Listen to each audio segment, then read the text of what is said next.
Thank you, Brisa. Um, Good afternoon, all, and welcome to Staff Council Workplace Conversations. We are celebrating Black History Month with diverse perspectives, and we're going to have a panel discussion for you all today. We have some prominent African American standing, I'm sorry, people for the University of Houston here with you all today. I think this conversation is going to be an eye opener for some, and we're glad that you joined us today. I see people still logging in, and I appreciate you all taking the time out of your day to join us. Um, Also, I did want to touch on the winter storm update. I know that some of you did receive the email from President Couture. I hope that you all have made it through last week's unprecedented events safely. I know that some are still dealing with, loss of power, loss of water, and actually dealing with reconstruction of your homes at this time. But I hope that you all remain safe and are still doing well. And I'm actually going to pass it over to our diversity, equity, and inclusion co-chair, Leslie Pruski. She is going to give you some information on how our committee was started for the Staff Council. Thank you.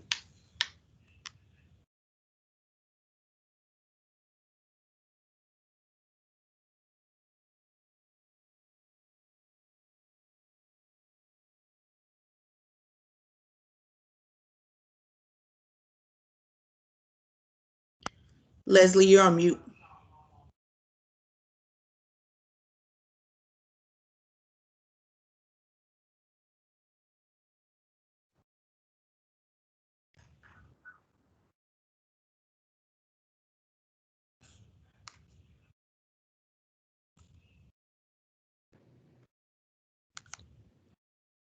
Hi, Leslie, you're on mute.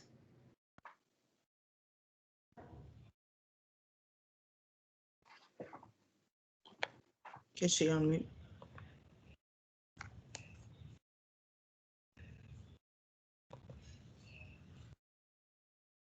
I don't, Deidre, you may have to skip into the next portion and then we'll come back to Leslie because at this moment she's still muted.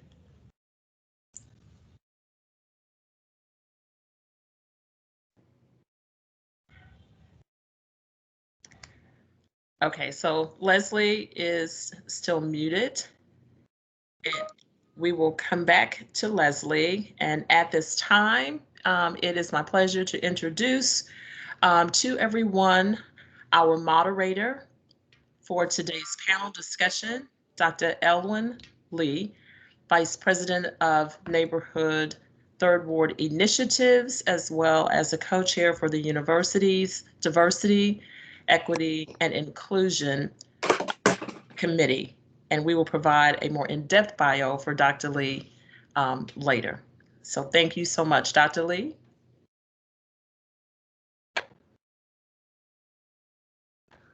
Dr. Lee, you're on mute. Am I okay now? All right. It's my honor and pleasure to serve as moderator for this program, and I'm honored to have been asked by Staff Council to participate in this role. Uh, Particularly honored to join with the distinguished panelists that we have today. Let me introduce all of them. The first panelist I want to introduce is attorney Gene Locke, one of Houston's most successful attorneys. Born in East Texas, Gene graduated first in his high school class in Marshall, Texas. He entered the University of Houston at a time when the nation's universities were first opening up the doors to African Americans. At the University of Houston, he was an advocate, an activist who advocated for equal opportunities for all students. Following graduation in 1969, Gene attended South Texas College of Law at night while working a rotating shift at the Shell Oil Refinery. He gained invaluable work experience in public service as chief of staff for the late and great Congressman Mickey Leland, and in 1995 was tapped as city attorney for Mayor Bob Lanier. As city attorney, Gene worked on revitalizing downtown Houston, providing new housing opportunities, defending the city's successful affirmative action program, and protecting neighborhoods. Named a Texas super lawyer, Gene is a partner at Andrews Kurth Law Firm, where he counsels various government entities. He was the government's lead lawyer in the negotiations and developments of Minute Maid Park, Reliance Stadium, and the Toyota Center. Gene also serves as special counsel to the Metropolitan Transit Authority and the Port of Houston Authority, and was responsible for drafting successful small business programs for both agencies. Like many of Houston leaders, Gene's commitment to the city reaches beyond his legal career achievements. Gene chaired the Houston Katrina Readathon, has served on the board of directors of the Center for Retarded, the Houston Community College Systems, and the University of Houston Alumni Association. Gene is a member of the board of the Center of Houston's Future, the Houston Urban Debate League Advisory Council, and the Wheeler Avenue Christian Academy.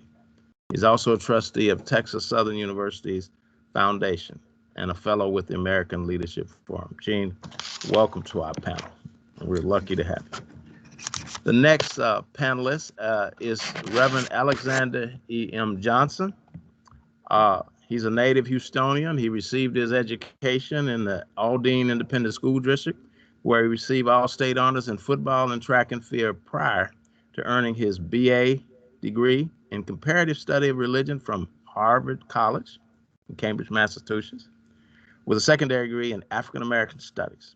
He also holds a Master of Divinity degree from Princeton Theological Seminary in Princeton, New Jersey.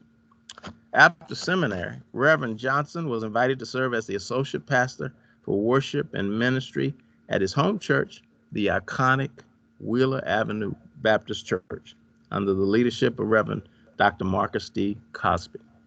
Having served faithfully as associate pastor for over 6 years, Reverend Johnson was thereafter promoted to his current position of executive pastor. In this capacity, in addition to the role of operational oversight, Reverend Johnson is responsible for ensuring the efficacious and impactful flow of Wheeler's 4 Sunday worship experiences, as well as overseeing more than 70 ministries of the church. He is committed to advancing the work of these ministries as they continually seek to minister to the total person. Away from the church, Reverend Johnson currently serves as co-chair of the Dean's Advisory Board for the UH College of Liberal Arts and Social Sciences. He is also a proud member of the Harvard Alumni Association, Alpha Phi Alpha Fraternity, and the NAACP. With the firm belief that there's a transformative power in the love of God, Reverend Johnson seeks to share that love for his edification and transformation of all of God's children. Welcome to the panel, Reverend Johnson. We're blessed to have you here. Our third panelist is a little younger than the others, Mr. Brian Kirksey. Mr. Kirksey was raised in Houston, and he is a junior at the University of Houston, pursuing an accounting and finance double major with an expected graduation date of May 2022. He is the current vice president of the Black Student Union, in addition to serving as treasurer of the Collegiate 100 organization. Mr. Kirksey was recently appointed by UH President Renu Couture as one of only 2 undergraduate members of the university-wide University of Houston Racial Equity and Social Justice Committee. Mr. Kirksey, welcome to the panel. Glad you could join us. Our fourth panel is the beautiful Miss Helen Stagg. She is the Chief Executive Officer of Change Happens, a community-based social service organization in Houston, located about 3 blocks from UH's northwest corner. Change Happens is one of the largest minority-founded organizations in the greater Gulf Coast region of Texas. Change Happens' mission is to empower people to help themselves, and to this end, the organization makes a difference to the 65,000 clients it serves annually with a staff of over 60. As CEO, Ms. Stagg is responsible for program operations and oversight, planning and management of finances and human resources, fundraising, and community relations and advocacy. Ms. Stagg's role in leading one of Houston's premier nonprofit organizations has resulted in exceptional growth that expanded the organization's program to quote a whole host of initiatives, including after school and some enrichment programs, HIV prevention, housing and supportive service, workforce development, employment reentry, case management, enrollment and health insurance coverage, substance abuse prevention and treatment, affordable housing, neighborhood and economic revitalization, community engagement, and expanded services for children and families. Ms. Stagg received her BA from Texas A&M Commerce, and she's completed a social work master's degree from the University of Houston's Graduate College of Social Work. Prior to joining Change Happens, Ms. Stagg had a long career with Texas Health and Human Services Commission. She is an internationally certified prevention specialist and has presented at various national conferences.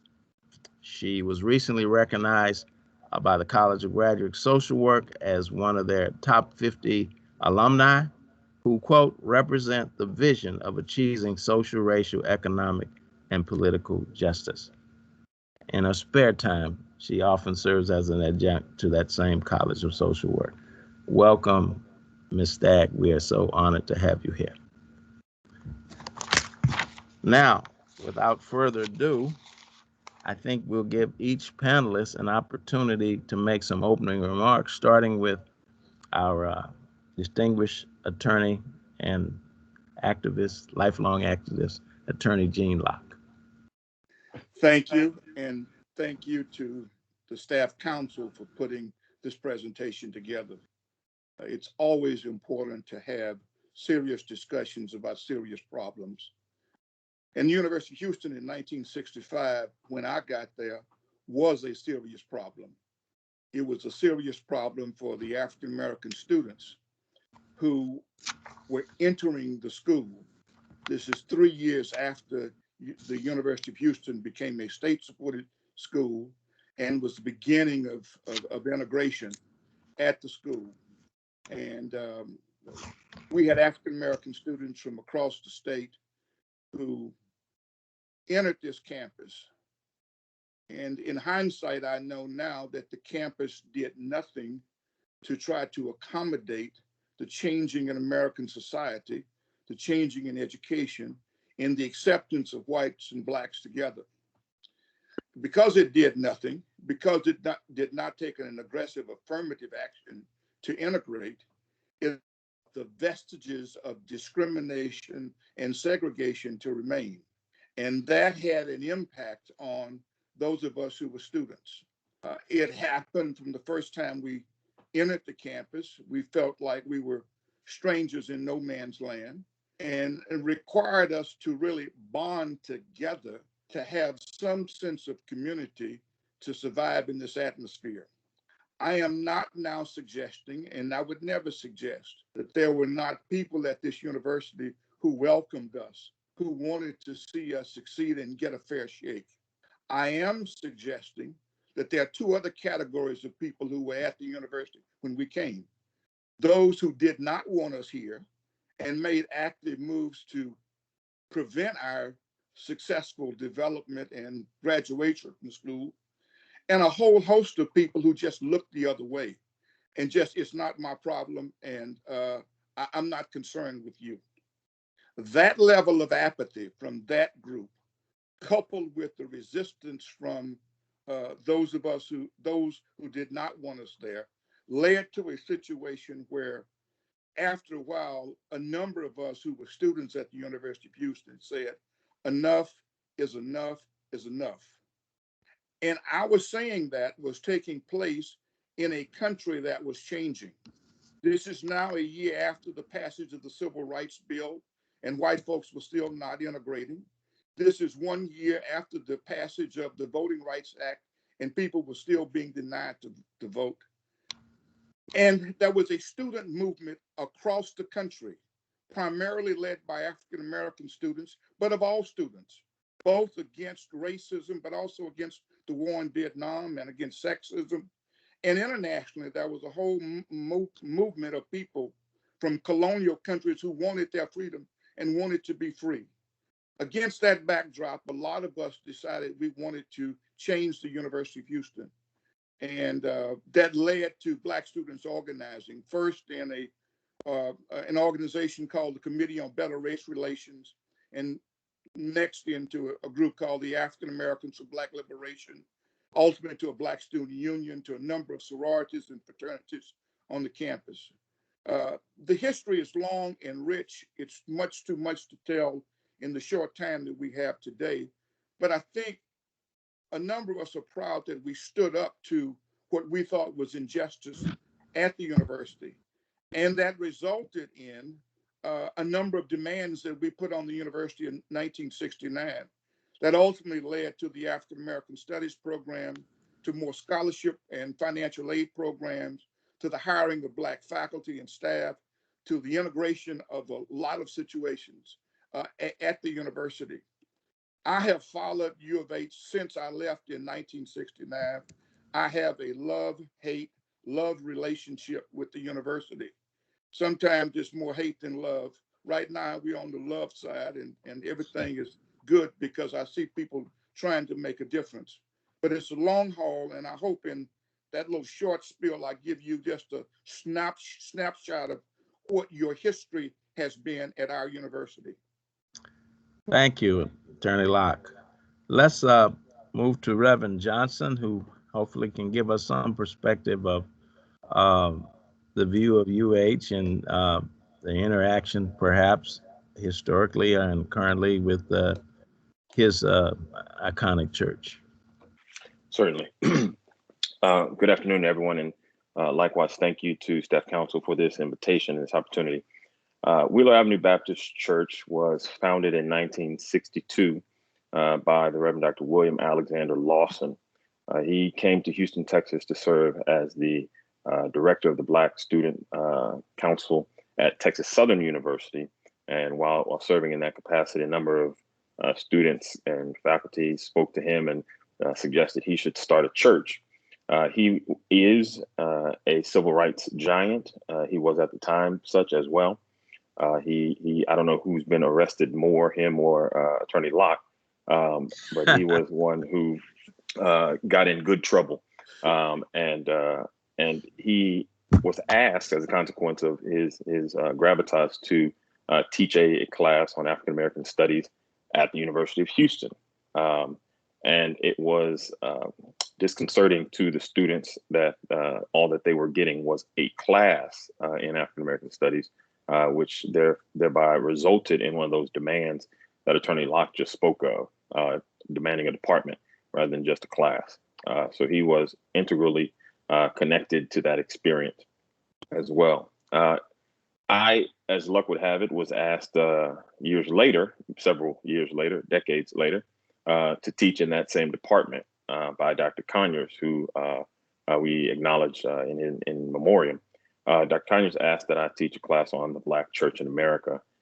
And I would just say that in that class, I attempted to convey that the Black Church in America, while often seen to be led by men, the lifeblood of the Black Church in America has always been women. And from Sojourner Truth to Jarena Lee to Audrey Lawson, who was Pastor Lawson's wife, to Stacey Abrams, whose parents, mother and father, are both ministers. The Black Church, the lifeblood of it, has always been women. Wheeler Avenue has been progressive in that it has accepted women in ministry and encouraged women in ministry since its founding, which is rare for Black Baptist churches in the South, especially. But we have likewise continued to maintain a relationship with the University of Houston, a partnership with our neighbor, and we are grateful for it.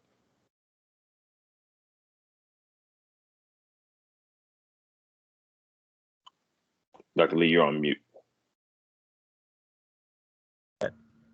I would note that on March 14, PBS Channel 8 will air a program with Professor Skip Gates about the Black Church, for those of you all who might be interested in that. It'll be 4 or 5 hours long. It's 4 hours long. And I would add that that's my professor of African American Studies as well. All these connections. It's a small world. Now for opening remarks, let me turn to Brian Kirksey. Good afternoon, everyone. It's a real honor to be a part of this panel with such really distinguished people. I kind of feel like the little guy in the room, but just to kind of give an insight to what we've been doing with the Black Student Union the past few months. It's been a lot of work, to say the least. When I became part of the e-board spring 2020, our goal was to really just simply grow the organization from, at the time, I think we had a few members, a handful of members, to now we're at 100 strong, and we're still counting. And at first, we want to just establish a family environment just to create or kind of rejuvenate that safe space where Black people can come, congregate, enjoy ourselves, and get involved in the community. But since a lot of the events that have happened with the George Floyd and now pandemic, we've kind of pivoted to where we want to see how active we can get involved and how well we can bring together a lot of the different Black orgs on campus. There's a lot of different orgs, a lot of great orgs on campus that all do very good things individually. But I think one thing that our e-board has kind of made a commitment to do looking forward is to try to find a way to unite the Black orgs on campus and really get everyone on the same page to where whatever we want to accomplish, whether that be speaking with administration, community service drives, just trying our best to get involved on campus and to get active participation from everyone on campus, Black or white. Thank you very much. And now we'll ask Ms. Helen Stagg to provide some perspective from her position as a leader of a nonprofit social service agency. Good afternoon, and thank you, Dr. Lee. I would be remiss if I did not acknowledge how special, Dr. Lee, you are to the university and to our community. You understand that institutions of higher education are place-based anchors, and that you have a vested interest in building strong relationships with communities that surround that campus. That programs that connect academia to real world knowledge contributes to the improvement of social problems, not only in our community, but nationwide as well. You understand that while community work might be messy, that it is necessary, and it's a critical tool for addressing social problems. I also want to acknowledge the efforts of the Staff Council, Diversity, Equity, and Inclusion Ad Hoc Committee, and the co-chairs, Carl Hearn and Deidre Fontaine, for inviting me to participate and for organizing such a diverse roster of thought-provoking people. This virtual event and many others that you put on that is intended to engage the college and the community is very important. I'm really honored to be invited to participate, and I'm deeply humbled and grateful to share the panel with Reverend Johnson and Attorney Locke and Brian. And Brian, you said that you're one of the little guys in the room, but there are no little guys in the room. We're all the same. So thank you for being here and sharing your insight and experience. I would also like to acknowledge Change Happens, our board of directors, and the exceptional and talented team of people that I get the pleasure of working with every day. I have the honor to work with them, and I am inspired by them every day. And I want to thank everyone who's participating for the privilege of your time. You know, Black history is America's history. And I believe that many of the problems that we face today is because we fail to acknowledge that, or we've forgotten the truth of that matter. In Toni Morrison's book, Beloved, she said that we're really very good at disremembering. But until we get to the core, the heart of the matter, to have true, honest self-reflections as a nation, progress will be wrought with continued racism and discrimination and injustice. That's why these critical conversations like the one that we're having today is important. There is no single word that's more expressive of our humanity than that of the word family. The Black family, battered by centuries of degradation, has served as a foundation for the African American community through 400 years of systemic oppression. It best represents the source of perseverance and resilience that has brought African Americans through centuries of enslavement, Jim Crow laws, and the racial inequities that continue to this very day. And by every statistical measure, African Americans suffer disproportionately in many areas. This then is the work of Change Happens. We are located in the heart of 3rd Ward. We serve all of Harris County, as well as 30 other counties through Southeast and East Texas. When we look at issues of affordable housing and homelessness, Change Happens is there.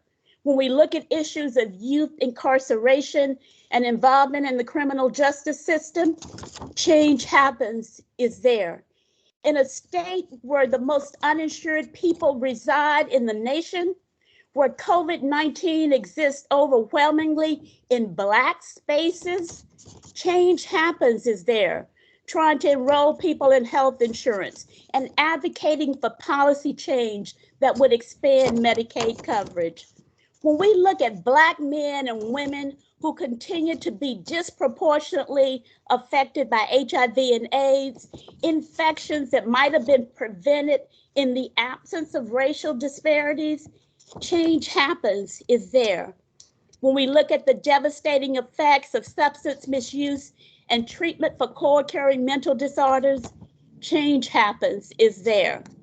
On the critical community issue of teen pregnancy and parenthood, Change Happens is there.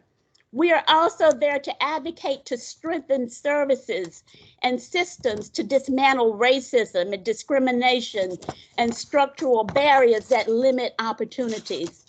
This is the work of Change Happens. This is who we are. This is what we do. And we're uniquely positioned to do that. Change Happens' mission is to empower people to help themselves, in order to be a truly empowered society, we must work to ensure that people are treated equally and equitably. But there is nothing of significance that Change Happens can do by itself. To actualize equality and equity, it takes collaboration. Collaboration brings together our collective wisdom and capacity to think new thoughts. It allows us to maximize our shared resources, and it invites us to imagine and live in the world that we're trying to build. So I hope this collaboration and this conversation continue and that we can build that world together. Thank you. Helen, thank you for that wonderful statement. And I'm proud that, the University of Houston looks for opportunities to collaborate with Change Happens and has done that over the years. And we appreciate the partnership and, as you say, the collaboration, because we have a common goal in that.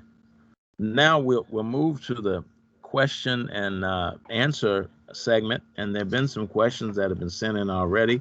Let me direct the first question to Attorney Locke. And a question was, could you share your viewpoint on U of H then and what it is now? You've described your relationship as a, I don't know, was it a hate, now love? So. Yeah. Well, imagine that we're taking a trip to Dallas on I-45. We are certainly out of the city limits of the city of Houston. We might be past Huntsville, but we ain't close to Dallas yet. The reality is U of H has made some significant changes and should be applauded for the changes and the progress that's been made and the statements of support. But there's so much further to go. And I think University of Houston cannot act as most American institutions act, which is to make one step forward and pat itself on the back and then be stuck in cement and not go any further. That's the history of race relations in this country. We say we need to end slavery, and we do, but we only have 12 to 14 years of Reconstruction, and then we forget about it. We say we want to have a civil rights movement, and we do, and everybody's supporting it. And then we have Nixon and Reagan and everybody after that. And now we've got George Floyd and everybody's up in the air. But how long will it be before America gets tired of dealing with the issue of race and abandons the serious work of correcting the effects of racism? The University of Houston's task is not just to move forward, it is to correct itself and move in a space where it is truly an institution that serves both its students, the surrounding community, but the educational world in general.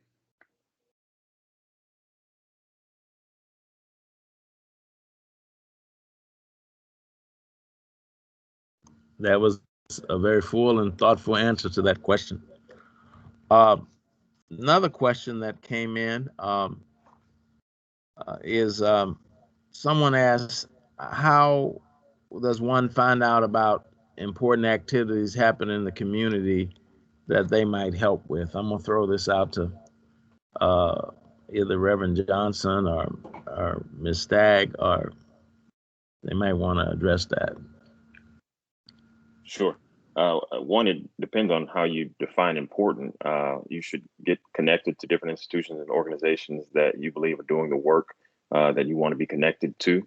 If you can get on Dr. Elwyn Lee's email list, he's always sending out very important information with respect to that which is taking place in the community. Get involved with your council member so that you're a part of the district distributions so that you know what's taking place.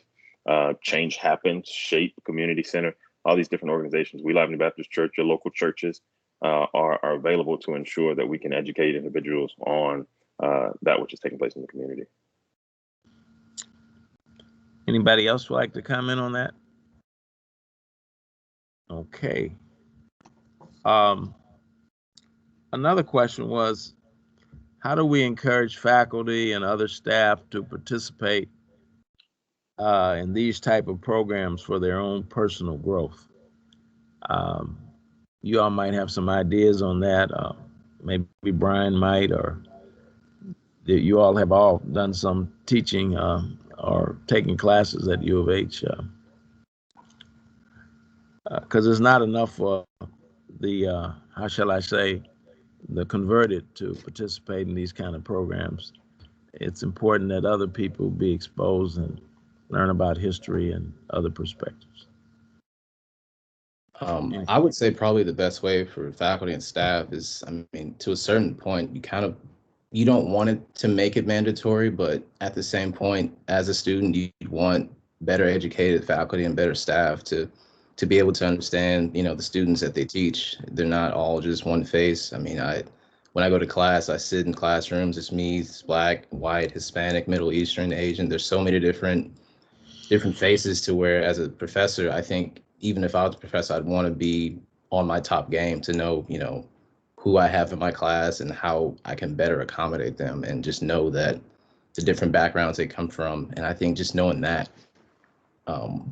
would make me a better professor. So not necessarily mandatory, but encourage faculty and staff, even from a student's perspective, to do those things. Yeah.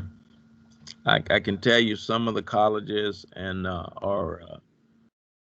have programs and institutions where they engage their staff in developmental activities along the lines that you suggest. So that's something that's happening.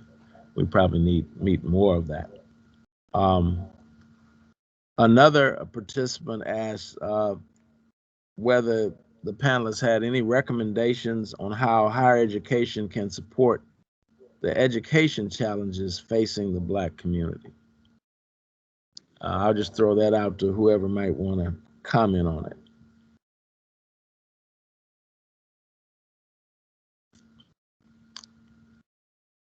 Well, I'll take a stab first.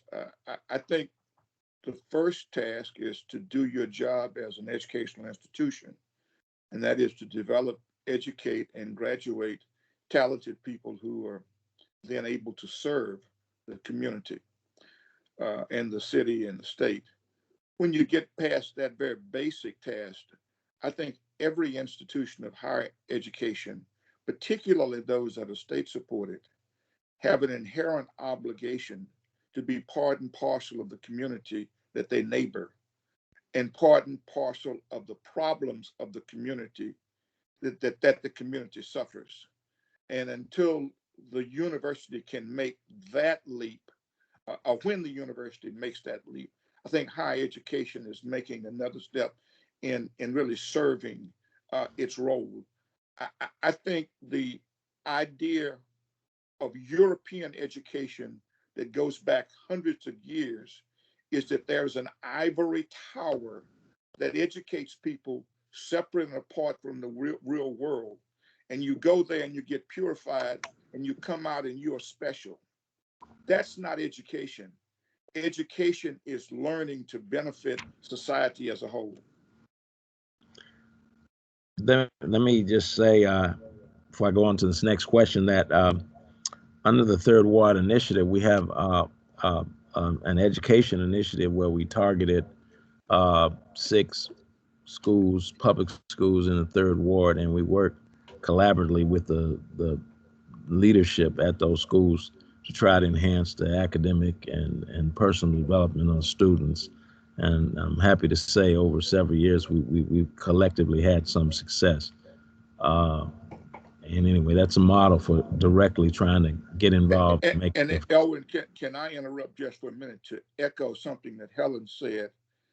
For many of you who are new to the University of Houston, you probably cannot appreciate how long and how hard Dr. Lee has labored on this issue to get University of Houston attached to Third Ward and to Houston. And you have been such an asset. And the fact that U of H is where it is now, there's a direct link between the need and your work. And we appreciate it, man. We appreciate it.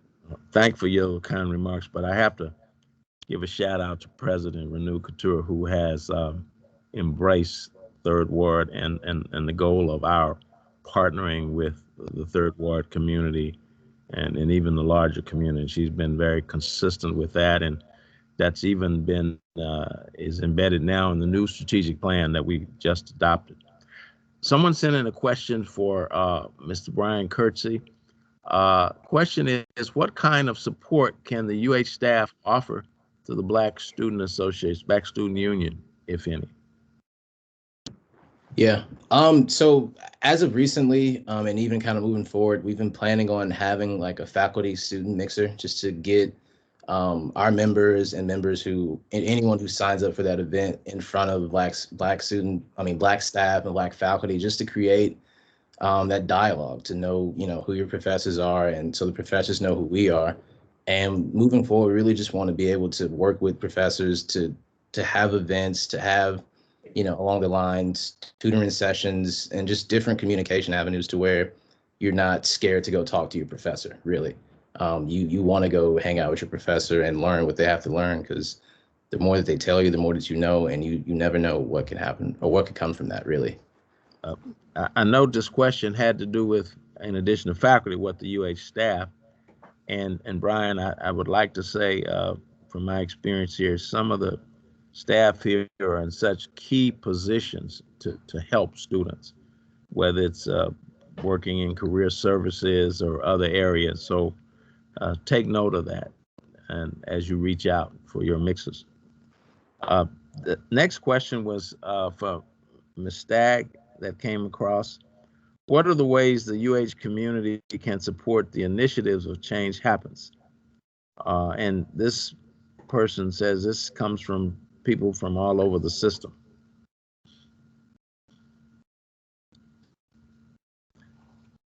You're muted. I can't. Thank you for the question. There are various ways that you can help. As Dr. Lee said, we have a long relationship with the University of Houston, and particularly with the College of Social Work. So there are opportunities through the social work department for interns. We have excellent ways to volunteer for services. We are located less than a mile from the U of H campus. We invite you to visit our location to learn more about what we're doing. We have a website. You can go on and look at all of the different programs that we have, and there are opportunities to sign up in various ways to participate in those programs. It also tells you about many of the events that we're having, the initiatives that we're putting in place, and how you can help and become involved in that way as well. So there are various ways to learn more about what we're doing. We have staff that are all over the community who are available to reach out, that you can reach out and talk to, or come and visit, or they can visit with you. But we're there and trying to collaborate with all areas of Third Ward and the community as a whole.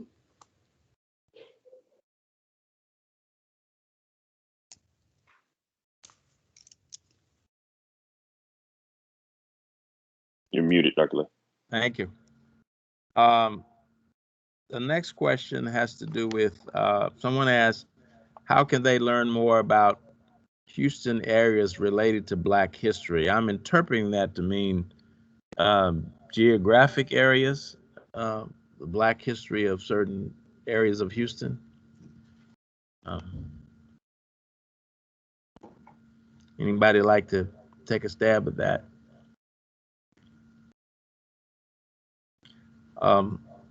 Well, let me comment on that.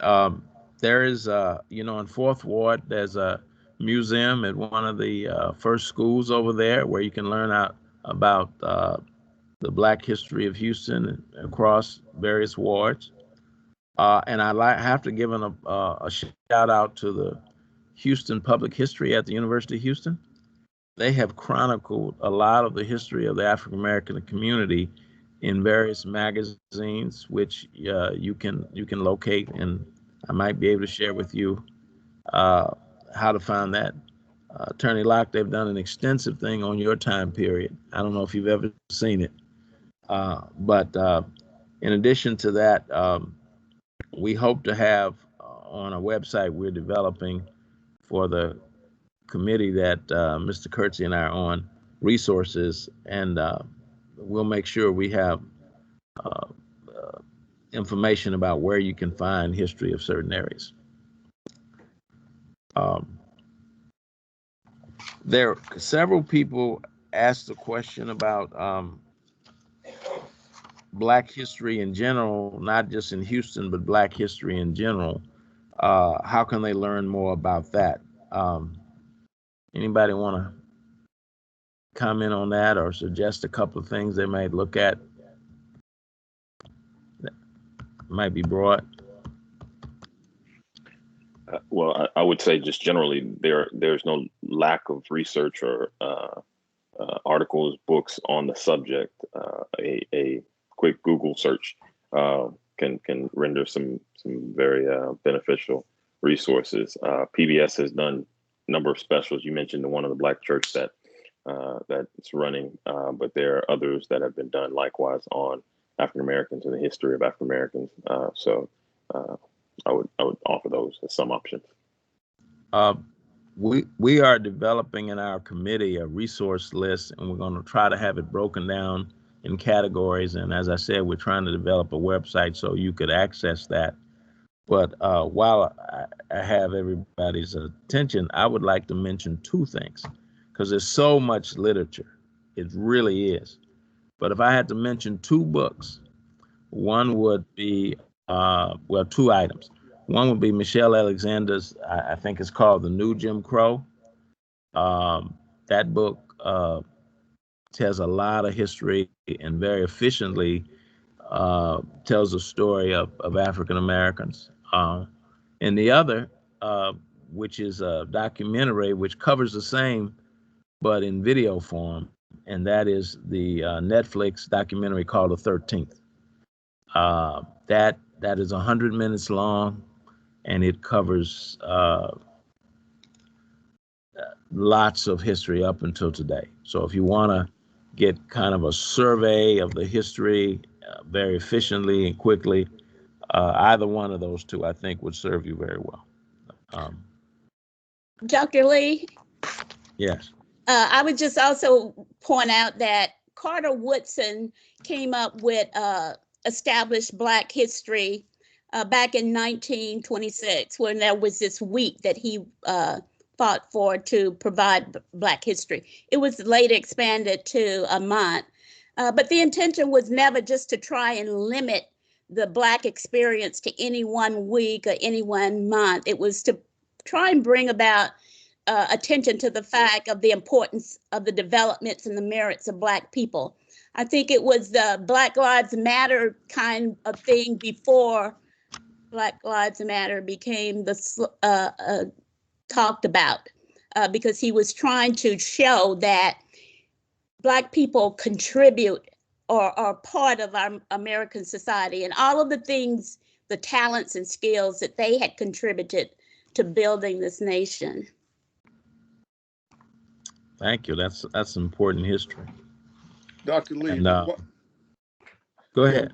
One other idea that comes to mind, it's really kind of at home. A lot of us can talk to family members and try to get a more accurate and detailed description of our own family histories, particularly for African Americans who don't know that history. There are now resources available that would allow you to learn things that you never would have thought about before. For example, for me, I now know that one of my white ancestors was a big leader of the Ku Klux Klan. And it opened my eyes, and it made me think about a lot of things. I think for people who are not African Americans, particularly white people, I think it's important to ask the tough questions. What was your family's history relative to issues of race? I know that's not a popular thing to talk about. I know it's sensitive, and I know nobody likes to be on the wrong side of history. But if this country is ever to heal, these serious discussions have to take place. And when we start seeing ourselves as interconnected in the way that we actually are, I think we can get further down the road to healing. Thank you. We have another question that came in directed at Reverend Johnson. The person notes that this year's theme for Black History Month is celebrating the Black family, and they asked whether you could speak briefly about how your church supports the Black family in general, or in the Third Ward, or in any way you'd like to respond to that. Sure. The Black church is in large part almost the same thing as the Black family for many. Both are foundational to the Black community. Wheeler Avenue specifically seeks to be a family church. While we've grown into what is classified as a mega church, we still try to maintain a familial experience. We are focusing throughout this month on the family in varying offerings. Tomorrow we will have a panel discussion on Black family health, speaking to some of what Dr. Locke, Jean Locke was talking about with respect to knowing your family history, knowing your family medical history to know how it affects you as well. We've looked at different experiences with respect to family values and family dynamics. So those are just some of the ways we're focusing this month intentionally on the Black family as a consequence of the national theme.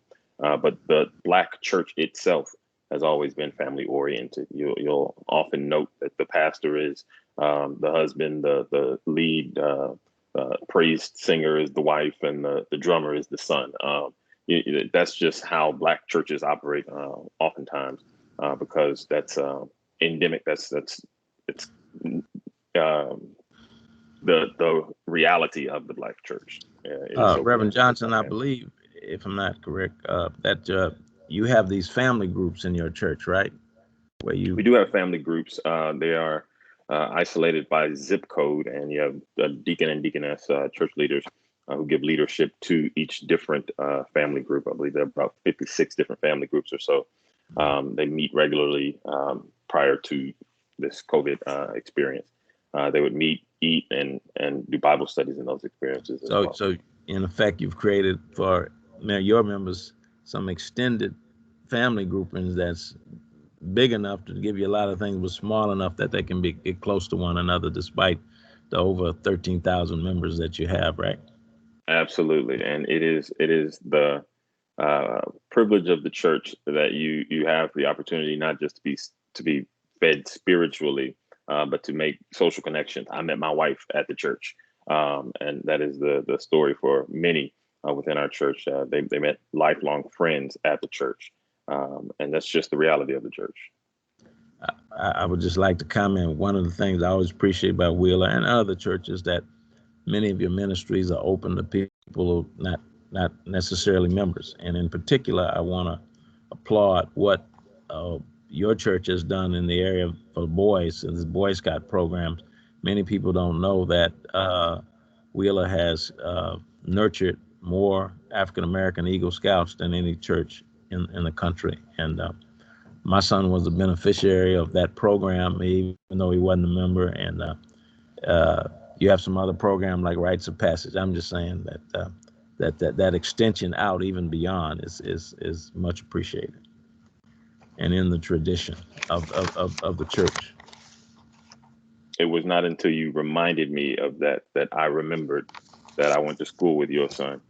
So Jason was also a student of Skip Gates. Well, now we're having connections. I went to school with Skip Gates at Yale. We have and now that we're having connections, I'm from Nacogdoches, East Texas, not far from Marshall, Texas. It's a small world. Small world. This is a question I'm not sure who I should direct this to. It says, what collaborative efforts initiative with TSU has U of H undertaken since they serve the same community? Does anyone have any awareness of that? I can comment on it, but I want to give my panelists the opportunity if they want to share something about that. So at the moment, BSU hasn't really reached out to the TSU at BSU, but I know Collegiate 100, we kind of do different activities with their Collegiate 100 chapter. And that's kind of also like another one of the things that we really want to do now that we have like a solid member base and we kind of have actual consistency with the BSU, is to start branching out to different communities, different community foundations, and also work with TSU to kind of provide that environment that is enhancing of the Black experience. Let me just say there's a history to that. There are many connections that go on. However, historically you have not seen a lot of publicity on it for a very simple reason. Those of us who've been in Houston for a long time know that TSU has from time to time had to fight for its very existence.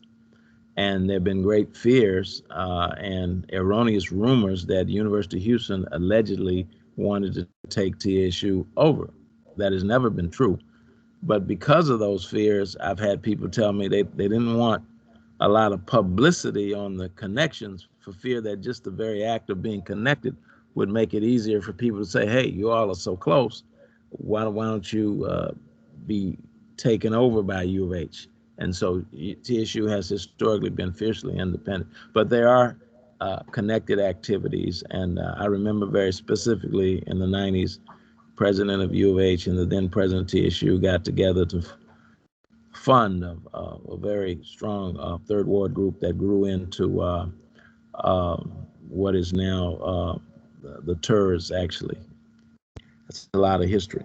We're running out of time now. Let me introduce Leslie Pruski, who doesn't need to introduce me as she was scheduled to do, but I think she wants to make some remarks.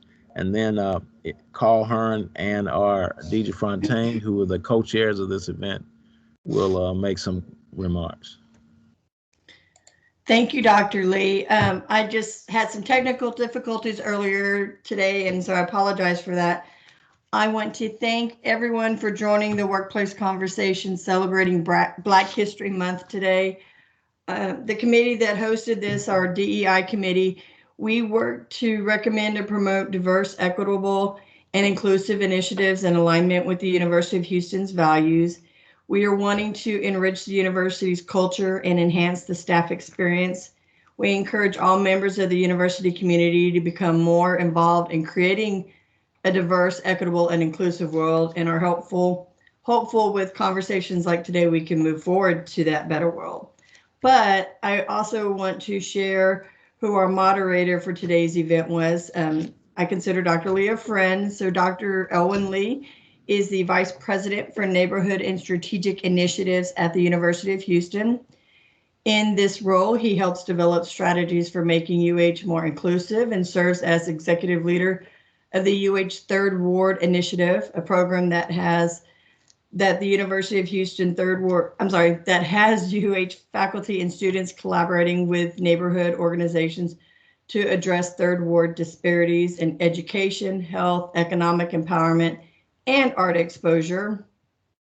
Dr. Lee is also co-chair of the 25-member university-wide Racial Equity and Social Justice Committee, which is comprised of faculty, staff, students, and alumni. It was established by President Couture in the aftermath of the George Floyd killing.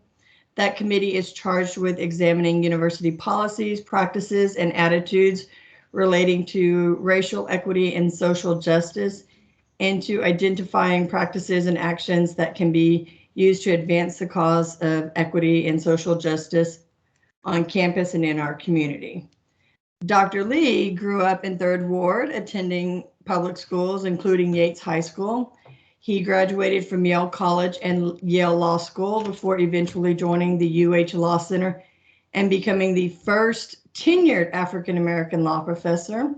His service to UH includes time as interim director of African-American Studies and 20 years as vice president for student affairs. In the community, he serves on several boards, including Project Row Houses and Shape Community Center. So please join me in sincerely thanking Dr. Lee and the rest of our panel for the conversation today. We all learned a lot and hopefully are better for the conversation. Carl?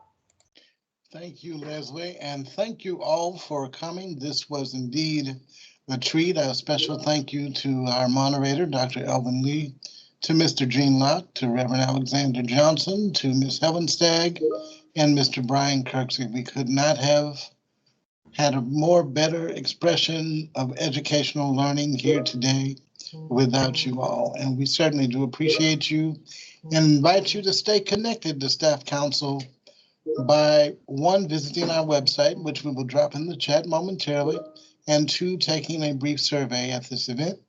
After the conclusion of this event, and I will turn it over to my lovely co-chair, Ms. Deidre Fontaine.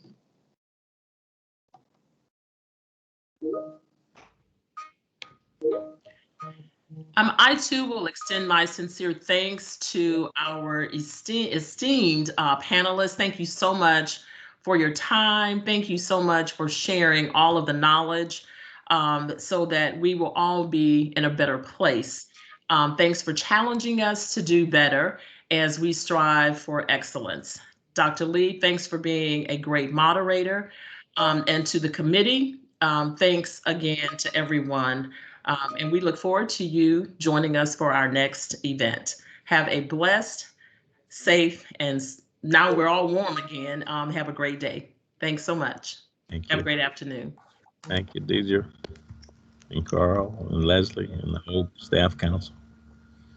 Thank you all and so much. Panelists. Yes.